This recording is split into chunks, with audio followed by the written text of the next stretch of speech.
Ahead and get started. Welcome everybody to Coastal Wealth's monthly webinar, where tonight's topic is going to address one of the biggest financial issues that's plaguing our country right now, which is student loan debt. I'm Chad Tornin. I'm a managing associate with Coastal Wealth. Whether you've joined tonight's call as someone with student loan debt themselves, a parent who may have co-signed on their kids' loans, or just trying to figure out which repayment options may be best for you upon graduation, the information that Kate Holbitzel is going to share with you tonight may be the difference between saving several $100s a month and potentially thousands over the course of your loan. Student loan debt is a financial concern that arises with nearly half of the clients I meet with. But it wasn't through meeting with my clients where I realized just how big of an issue the student loan problem can be. I knew this from firsthand experience as I finished law school with nearly $150,000 of law school loans. And so that is why I'm so passionate about educating everyone I meet with on student loans. And we're privileged tonight to have an expert in the area. Kate Holbitzel is a senior manager at Commonbond's Partnership Success Team and focuses on ensuring the effectiveness of strategic and enterprise partnerships. Kate has a bachelor's degree from the University of Pennsylvania and is from Baltimore, Maryland. She is passionate about financial wellness and helping people achieve long-term stability, even when struggling with the burden of student loan debt. So without further ado, I will turn over the program to Kate. Welcome, Kate. Thank you, Chad. And thank you for sharing your own story. I think that's always a great way to kind of set up this conversation. And you actually already highlighted one of the things that I think is really important for people to think about here, which is that, when we talk about student loans, we talk a lot about recent graduates and people that are, graduating now with it's an average of $37,000 in debt, and what should they be doing? And that is a big concern.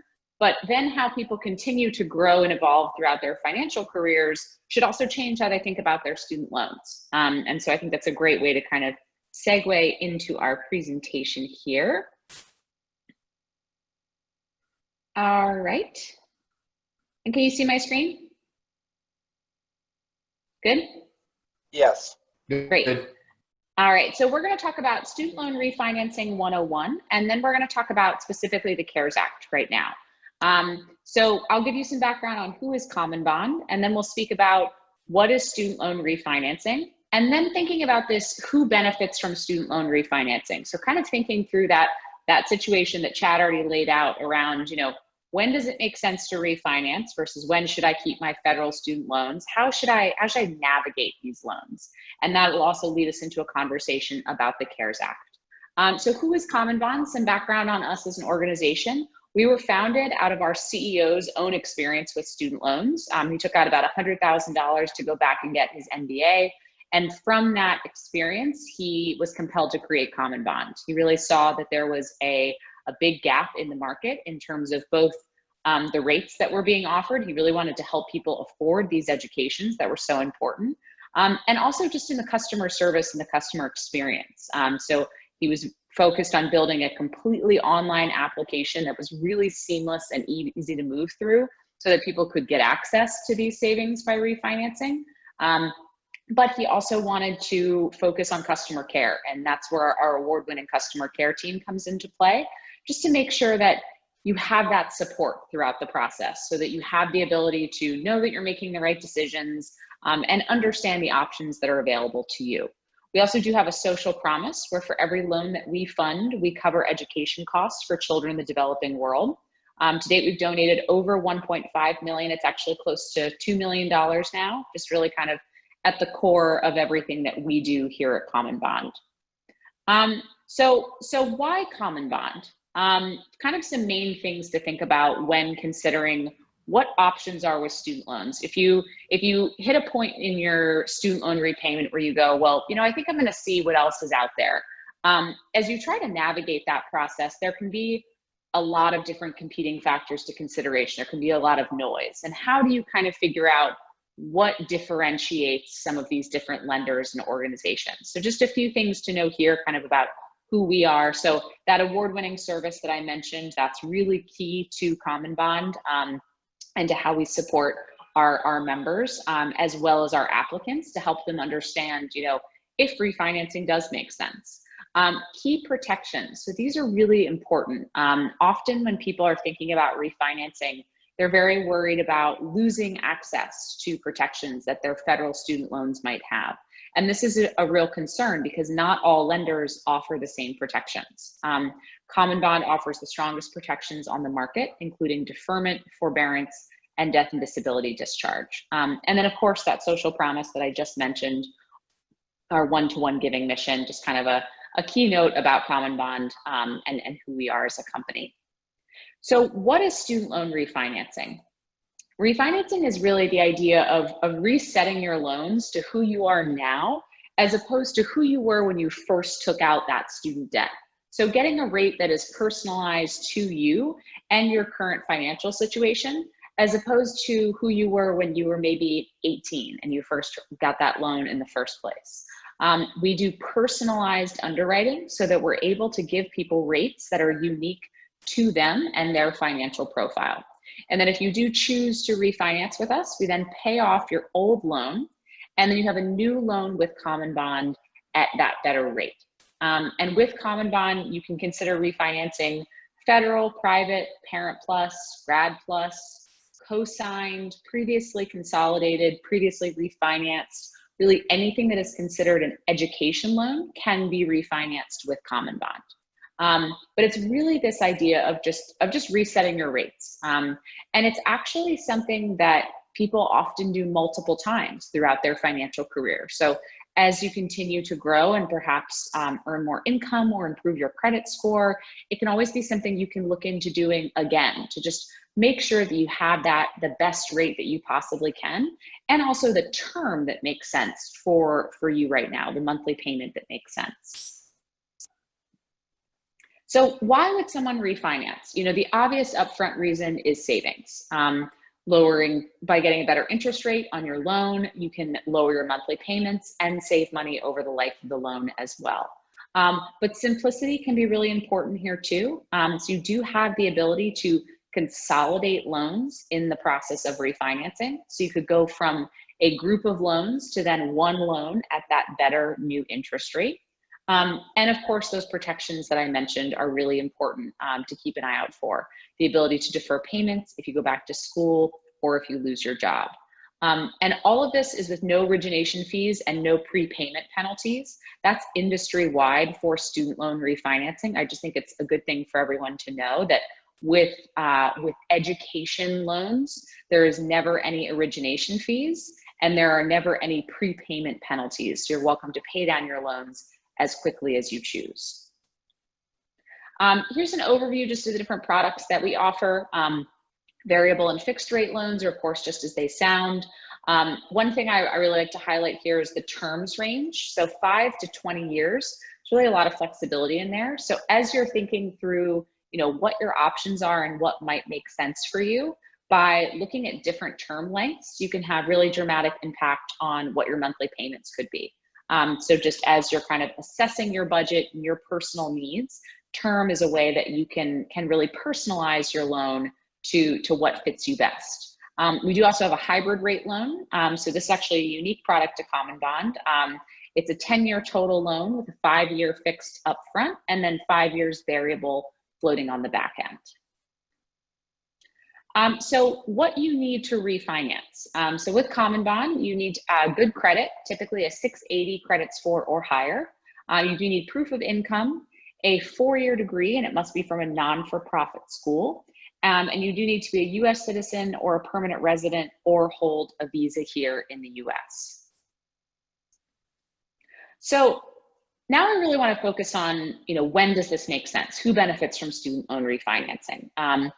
The first part of this presentation, I give you some background on Commonbond, sort of understand a little bit about what might differentiate Commonbond from other lenders, which is important and good to know about. But I really want to focus now on, when does refinancing even make sense? When is this the right option potentially for you?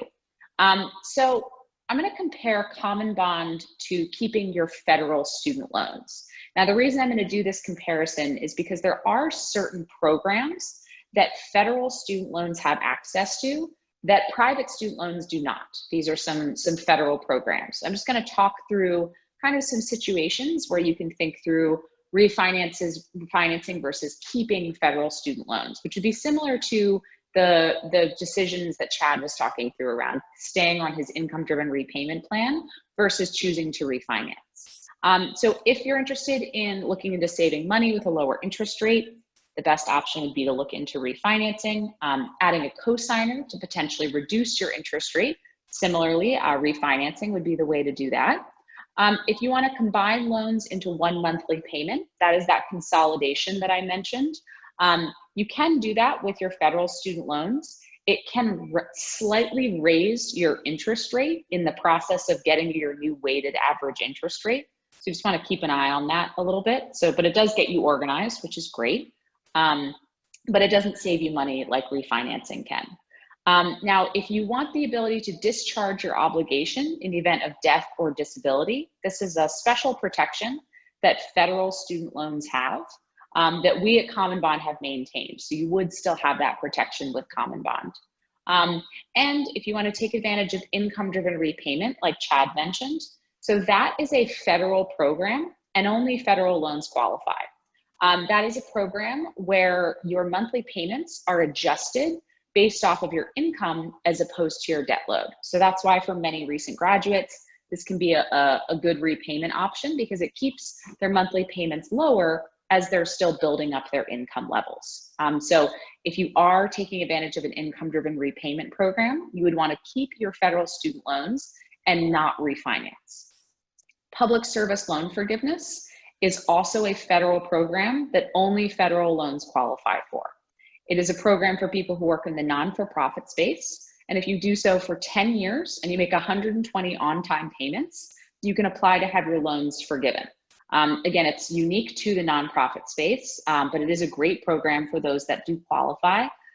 So if you are actively pursuing public service loan forgiveness, you would not want to refinance. You would want to keep your federal student loans. So now this kind of leads us into the CARES Act because there's a different dynamic also at play right now than there is usually. So what is the CARES Act and its impact on student loans? So as you all know, the CARES Act is one of the broadest economic stimulus packages of all time, and it has very wide reach, including a big impact on student loan borrowers. Specifically, that the government has waived interest and suspended payments on all student loans held by the Department of Education until September 30th, 2020. So that was what was originally stated in the CARES Act. One note to just consider here is that this doesn't actually include all federal student loans. It's about 80% of all federal student loans that qualify. They have to be considered federally backed. So a Perkins loan, for example, would not qualify because it's actually owned by the school, not by the Department of Education. Now, we've been in the CARES Act for some time. So if any of you are participating in this payment pause and interest waiver program, I would assume that you're already know that you're enrolled and know that this has been put into place. I would really recommend that you keep an eye on your loans during this time. So make sure that you go check online and see that you've been put into the appropriate deferment status. We've heard a lot of examples of people being put into default and perhaps that being misreported to credit bureaus and their credit scores being impacted. The implementation of the CARES Act has been a very challenging process, and the student loan servicers have had a lot of inconsistency in how they've actually implemented it. So just really important that you keep an eye on your loans during this time. Especially if you're working towards any kind of loan forgiveness, that public service loan forgiveness that I mentioned, or if you're on an income-driven repayment plan. There's bigger implications for those types of programs around missing payments and things like that. So you just want to stay really aware of your student loans during this time. So what do we know about the CARES Act ending? So it was intended to come to an end on September 30th. Studentaid.gov had communicated to borrowers that they should be expecting, I believe it was 6 emails from their loan servicers between, that was August and September 30th, with instructions about how repayment would begin. And some borrowers had already received direct communication from their servicers as well. But then President Trump signed an executive order extending the relief for federally backed student loans through September 31st, December 31st. Now, the original interest waiver in the CARES Act actually was also established by executive order. So we believe this order will hold, and relief is now going to be extended through the end of the year. What I would just say here is that this is going to be a perhaps not the tidiest process. I know that the implementation of the CARES Act, we were working really closely with the student loan servicers just to understand how that was looking for them so that we could share and communicate as much support and advice as we could to people.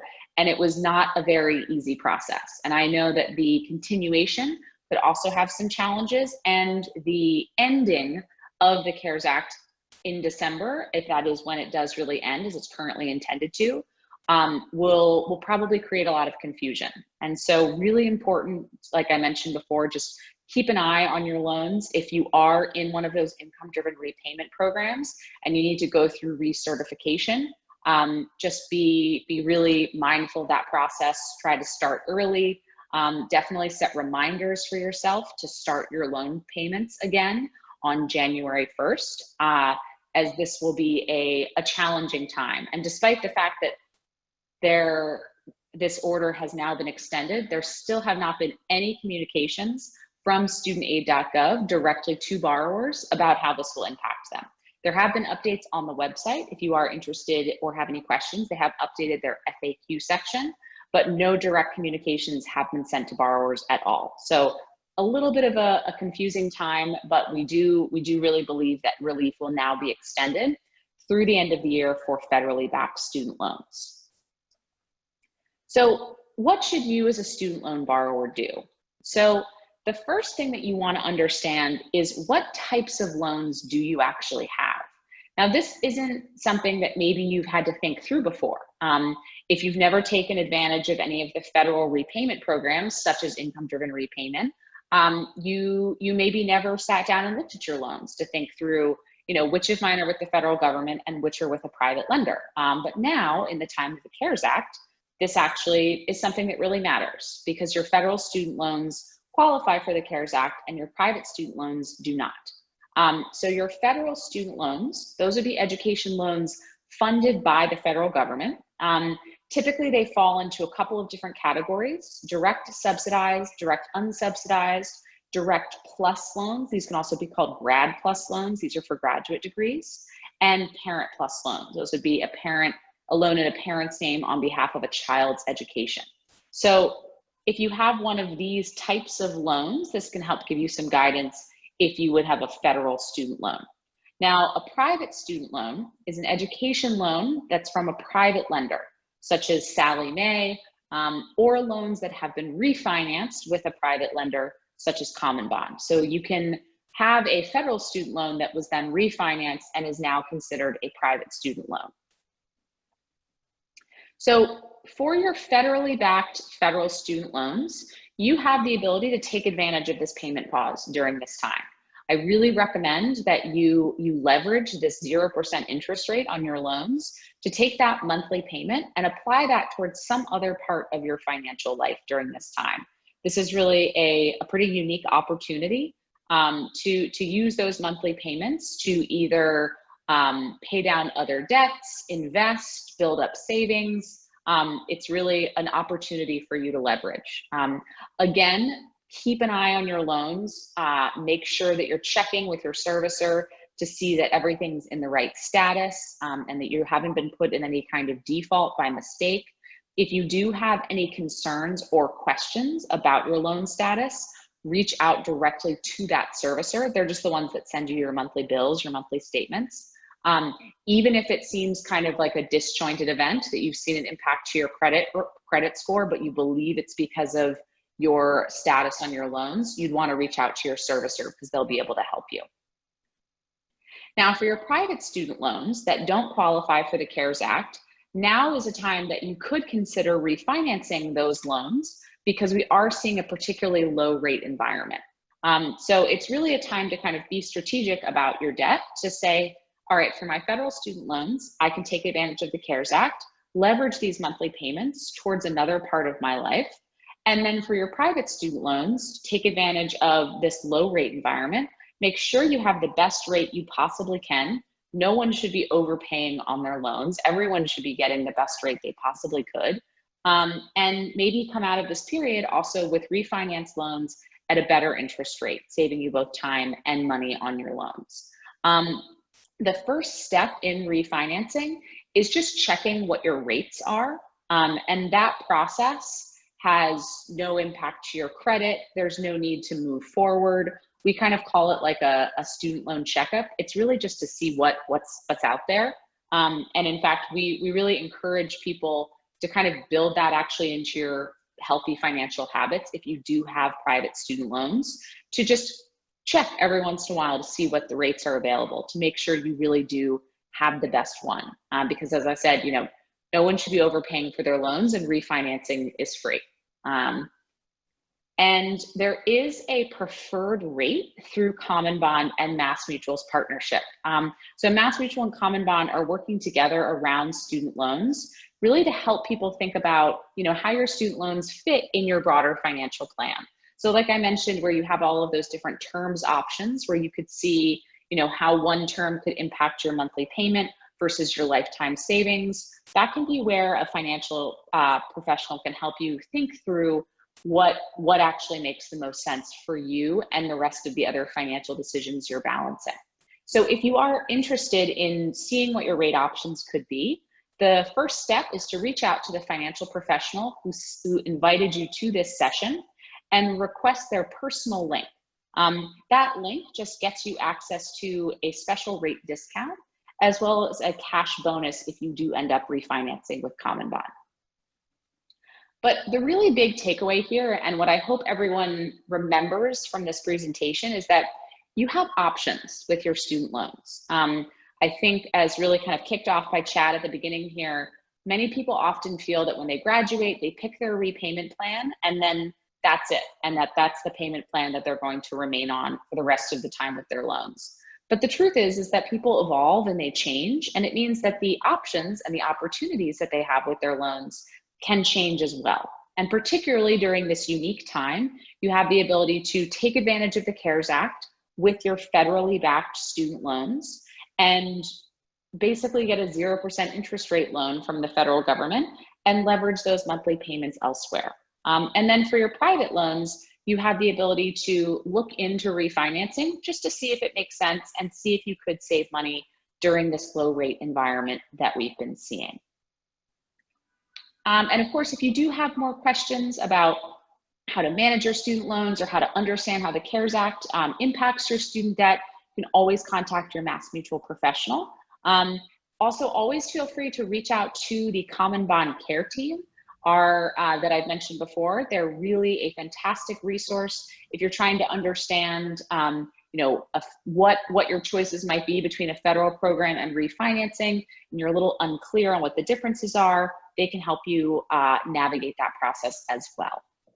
So that is all from me. I will, of course, stay on the line though.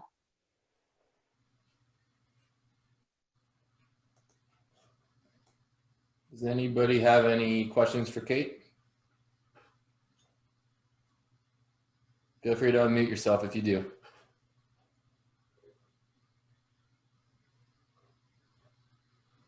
Alrighty, well, thank you to everybody who attended. We're going to be posting a poll, and we greatly appreciate it if you would take it, because it's going to help help drive future webinar topics in future months. And while we're on that subject, for anyone with kids, or especially those looking for something fun and educational for your kids to do during these crazy times, September's webinars will be perfect for you because they're designed to teach your kids money skills. And the best part is we're going to be having 2 of them. On September 22nd, we'll be teaching kids the importance of savings. And on the 24th, we'll be teaching them the importance of goal setting. So if you'd like to be invited, please reach out to the person who invited you tonight, and we'll make sure that you receive the invitation. And once again, really appreciate those who logged on. And if anyone has any questions offline, feel free either to reach out to the person who invited you or even myself. I'd be happy to help, and hope everyone has a good night. Will there be another webinar like this? Can you hear me? Yes. Will there be another webinar with this same topic Who in is the asking? future? My name is Chanel. Hi, Chanel. Are you an advisor, or were you a guest tonight? I am a guest tonight. I just was accepted into my graduate program, and I logged on a little late, so I missed some of the information. Sure. I think the best route, there's not anything scheduled for this webinar again, but there's plenty of information that we can share with you and have more of a one-on-one conversation, a little personal conversation with you. So I suggest, whoever invited you, I would say reach out to them, and we can definitely provide you some valuable information. Thank you. I really appreciate that help. Thank you so much. Absolutely. Another question, please. I also logged on late. Will this be recorded so we can rehear it if we weren't able to listen to the whole thing? Yes, it has been recorded. Okay, very good. Thank you very much. It was excellent. We'll send the recording out to everybody who logged on tonight, just in case you missed anything. All right, thank you. You're welcome. And how do the agents' representatives get a personalized access code? You'll need to complete one of the Commonbond trainings. We have several every month. And typically we send them out in the, through email. But if you want to send me an email, I'll personally give you the dates to sign up to. You have to sit through a training in order to get your unique URL. Thank you, Chad. Absolutely. I'm sorry, I have one question. My apologies. Sure. How long, and thank you so much, Kate and Chad, for the information. How long does the process itself take to go through refinancing?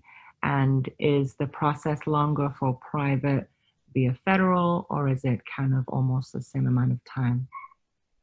Yeah, I can take that. So the application process, I kind of break down into a few different steps. So that first step that I mentioned around just looking to see what your rate options are, that's really very quick. It's kind of 2 minutes. You go on, you create an account, and you see your rates. If you do then choose to move forward with the application, you say, yes, I see these rates. I'm interested. I want to refinance. That process on average takes about a week. There can be some document uploads. We've also seen people complete it in a day, and we've seen people really take their time and talk to our care team throughout the process. So the length of time really is more dependent on how quickly the applicant chooses to move through the process. There is no change in terms of federal versus private loans. That's all at the same kind of pace. And then once the loan agreement is ready to sign, there's something called a right to cancel period at the end, which is about 4-day period where should you choose to change your mind and not refinance, you have the ability to do so. So on average takes about a week, but you could complete the application in 1 day, sign the loan documents, and then just have that few-day waiting period. Thank you so much. And just I was refied completely from start to finish in under a week. cool stuff. I'm sorry, I thought of another question. You mentioned the 680 credit score. Does it matter which bureau that's coming from, or is that, we just pick whatever bureau matches that credit score, or is it a particular bureau that you're looking for to meet that criteria? We do that through a credit check. So it's pulled through our, I'm not quite sure. Pretty sure it's TransUnion that pulls that for us. But that would be that's my memory, is that it's TransUnion. Okay, awesome. Thank you. You're welcome. All right, well, I hope everyone has a great night.